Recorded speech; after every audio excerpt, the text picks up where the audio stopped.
C'est quoi ça le REER? Bon, encore une vidéo plate de finances que personne n'a le goût d'entendre, mais qui peut vous permettre d'accumuler des centaines de milliers de dollars. Hey, imagine un produit que chaque cotisation que tu mets dedans est déductible d'impôts. Ça, en gros, c'est que quand c'est le temps de faire tes impôts, ben t'en paies moins. En fait, tu déduis de ton revenu les cotisations que tu as mis dans ton REER. Seul désavantage du REER, quand tu retires ton montant, ben c'est imposable. Par contre, si tu es smart, tu vas utiliser une stratégie de décaissement qui, dans le fond, te fait en sorte de décaisser petit par petit ton montant de REER à chaque année pour pas te faire imposer sur le montant au total et avoir une grosse palette d'imposition. Donc, c'est en partie pour cette raison que les gens utilisent le REER pour la retraite, parce que rendu là, tes revenus sont moindres, donc si tu retires petit par petit tes montants de REER, tu vas pas te faire imposer dans une grosse palette d'imposition. Comme le CELI, il faut que tu aies au moins 18 ans pour ouvrir un compte REER et ton revenu croît évidemment à l'abri de l'impôt, ce qui rend la stratégie extrêmement intéressante. Bon, donc comme pour le CELI, je sais que pour plusieurs, c'est assez compris, tout est assez clair, mais pour d'autres, c'est encore un peu abstrait. Donc, on va reprendre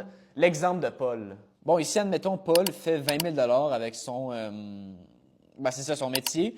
Parce qu'il s'est pas tant forcé cette année et qu'en même temps, il a cotisé 5 000 dans son REER, ben, à la fin de l'année, son impôt sera calculé sur 15 000 au lieu de 20 000 Bref, si vous voulez en apprendre plus, venez me parler.